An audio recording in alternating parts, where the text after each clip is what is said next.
بسم اللہ الرحمن الرحیم۔ السلام علیکم ناظرین، میں ہوں محمد زبیر خٹک اور آپ یوٹیوب چینل دیکھ رہے ہیں۔ ناظرین، کل جب پوری قوم ارشد شریف صاحب کی ناگہانی موت کی وجہ سے صدمے سے نڈال تھی، جو ابھی تک اس صدمے سے باہر نہیں نکل سکی، اس وقت میاں نواز شریف صاحب اور ان کی صاحبزادی مریم نواز صاحبہ لندن میں دیوالی کا کیک کاٹ کر تالیاں بجا رہے تھے، اور پھر آج مریم نواز صاحبہ نے ایک ٹویٹ کیا جس سے پاکستانی عوام کے دل مزید چھلنی ہو گئے۔ آئیے ناظرین، میں آپ کو دکھاتا ہوں کہ عوام کے ان کے بارے میں کیا تاثرات ہیں۔ آپ اپنے کانوں سے سنیں، اپنی آنکھوں سے دیکھیں کہ عوام ان کے بارے میں کیا کہتی ہے۔ میں یہ کہوں گی کہ کچھ عرصہ پہلے جب لیڈی ڈیانا کی وفات ہو گئی تھی تو کچھ لوگ جو ہے اسکاٹ لینڈ میں پارٹیاں منا رہے تھے، اور لیڈی ڈیانا کے بچے بہت زیادہ افسردہ تھے اور وہ اس چیز کو آج بھی بھول نہیں پائے۔ آج ارشد شریف جو ہمارا ہیرو ہے اور تم کیک کاٹ رہی ہو۔ مریم، میں یہ کہنا نہیں چاہتی ہوں لیکن میں ایک بات کہوں گی، مریم اگر تمہارا بیٹا مر جائے، تم لوگ شہید نہیں ہوئیں گے، تم مرو گے، تمہارا بیٹا مر جائے اور پاکستانی قوم کا کوئی سربراہ اسی دن پہ کیک کاٹے، مریم تمہارے اوپر کیا گزرے گی؟ تم وہ بے شرم عورت ہو مریم، کیا آج تم نے پاکستان کی عزت کا کباڑا کیا اور اب تم انٹرنیشنل لیول پہ یہ دکھا رہی ہو؟ کیا انٹرنیشنل صحافت کی دنیا اس کے لیے بات اٹھا رہی ہے اور تم دیوالی کا کیک کاٹ رہی ہو اور اپنے باپ کے ساتھ مل کے کاٹ رہی ہو؟ ہم اللہ سے انصاف مانگیں گے، اللہ سے۔ جب اللہ کا انصاف ہمارے حق میں ہوگا اور انجام تمہارے حق میں، یہ دنیا دیکھے گی۔ ہم بد دعا نہیں مانگ رہے ہیں، ہمارے پیغمبر نے بد دعا نہیں مانگی تھی، لیکن ہم اللہ کا انصاف مانگتے ہیں، اور جو اللہ کا انصاف ہوگا وہ بہت ہی خطرناک ہوگا۔ وہ بہت ساری قوموں کے ساتھ ہوا جب وہ نافرمان ہوئے تھے، اور تو بھی اسی قوم میں سے ایک قوم ہے۔ جب اللہ تعالیٰ کا انصاف آئے گا اور پھر تمہیں پتہ چلے گا۔ ناظرین، ارشد شریف صاحب جو اس وقت ہمارے درمیان موجود نہیں ہیں، آئیے ان کا ایک چھوٹا سا کلپ آپ کو دکھاتا ہوں، اس کے بعد عمران خان صاحب نے آج جو تقریر کی ہے اس کی طرف آپ کو لیے چلتا ہوں۔ تو آئیے ارشد شریف صاحب کا پہلے کلپ سنتے ہیں، اس کے بعد عمران خان صاحب کی تقریر کی طرف چلتے ہیں۔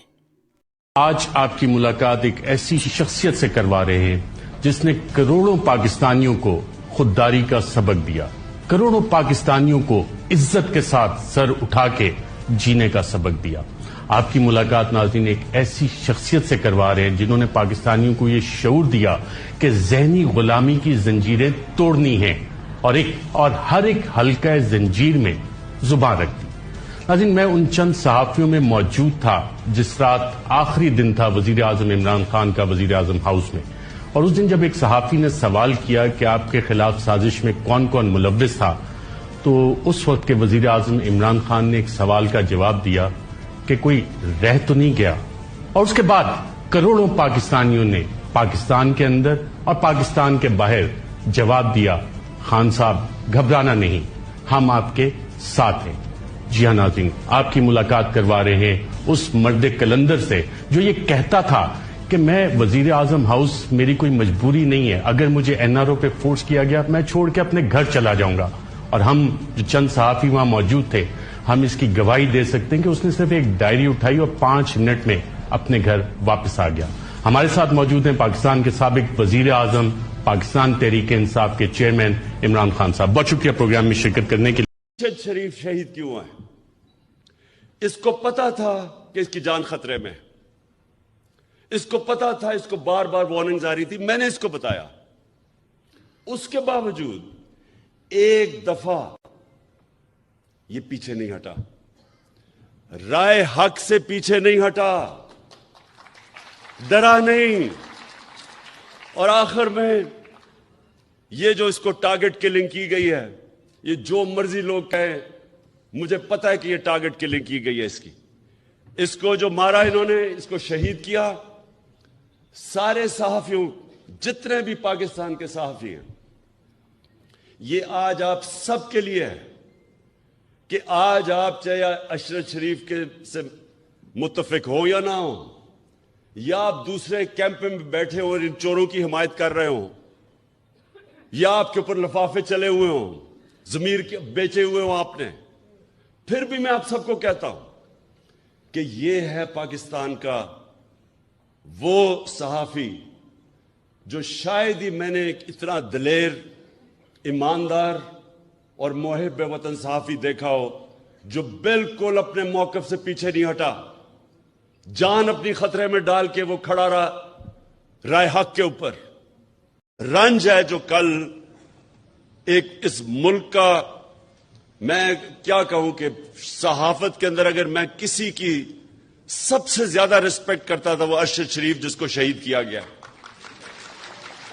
اور یہ سمجھنا ہے کہ یہ کیا ہوا ہے، اس کا فنومنا سمجھنا ہے آپ نے. اب میرے سامنے آپ وہ لوگ بیٹھے ہوئے ہیں جنہوں نے اس ملک کے انصاف کے نظام کی حفاظت کرنی ہے.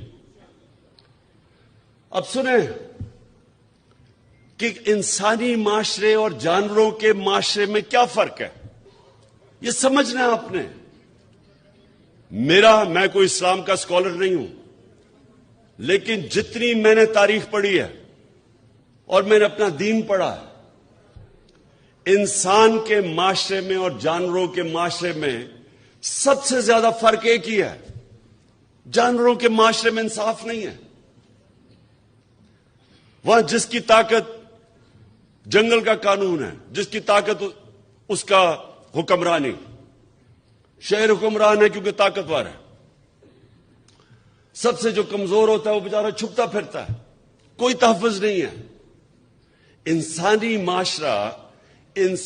معاشرہ بنتا ہی تب ہے جب کمزور کو طاقتور سے تحفظ ملے، قانون کے سامنے سب ایک برابر ہو. اس کو انسانی معاشرہ کہتے ہیں. انگریزی میں رول آف لا کہتے ہیں. لا الہ الا اللہ کے نعرے پہ ملک بنا تھا. اللہ ہم تیرے سوا کسی کے سامنے نہیں جھکتے. کیا ہم اب یہ ظلم کے بت کے سامنے جھکیں گے کہ یہ جو انہوں نے ارشد شریف سے کیا ڈرانے کے لیے باقیوں کو؟ وہ جس طرح شیر نہیں، وہ حملہ کرتے ہیں، ڈراتے ہیں لوگوں کو، یہ بھینسوں کو، افریقن بفلو کو، وہ سب بھاگ جاتی ہے، پھر پکڑ لیتا ہے ایک کو. یہ بھی ایک کو پکڑ رہے ہیں، کبھی کسی کو پکڑ لیا، کبھی کسی کو پکڑ لیا. میں ان کے سامنے نکلوں گا اور انشاءاللہ جب تک میں نے فیصلہ کیا ہے، میرا فیصلہ ہے، جب تک میں زندہ ہوں میں ان ظالموں کا مقابلہ کروں گا. اور آپ نے سب نے اس پہ شرکت کرنی ہے، کیونکہ یاد رکھیں اللہ نے نیوٹرل رہنے کی کسی کو اجازت نہیں دی. یا ایک طرف ہو یا دوسری طرف ہو، یا ان ڈاکوؤں کے ساتھ ہو اور یا راہ حق پہ چلو، ان کے سامنے کھڑے ہو. تو آپ کے اوپر خاص ذمہ داری ہے. آپ ہیں پاکستان کی وہ کمیونٹی جو جانتی ہیں انصاف کیا ہے، رول آف لا کیا ہے. آپ وہ لوگ ہیں جن کے اوپر عام آدمی سے زیادہ ذمہ داری ہے.